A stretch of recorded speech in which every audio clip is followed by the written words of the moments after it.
Walang gana ang team? Ganito ka rin ba? Tuwing nakikita mo yung mga empleyado mo parang nagtatrabaho lang para sa sweldo? Walang excitement, walang extra effort? Let me share what happened to my mentee na si Belia who runs a cafe. Same problem, demotivated staff. Akala niya noon, taasan lang niya yung sahod, solved na. Pero hindi pala ganun kadali. Kaya I advised her to dig deeper. Nag one-on-one siya sa bawat isang barista at server. At ano yung natuklasan niya? Gusto pala nila na may clear goals. Alam nila kung saan patungo yung cafe. Gusto rin nila na ma-recognize yung efforts nila, hindi lang financially. So ano ang ginawa ni Rika? She set up monthly challenges with simple rewards like a certificate of recognition, a half day off, or a small gift card.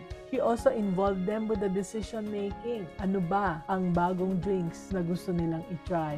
Or paano pa ma-improve yung customer experience? May time pa nga, nagsuggest yung isa niyang barista ng seasonal menu na naging bestseller. Alam mo ako anong nangyari, anak? Naging mas engaged sila. Mas creative pa nga sa latte art at sa pag-suggest ng improvements. Anak, the lesson is this: motivation, hindi lang pera.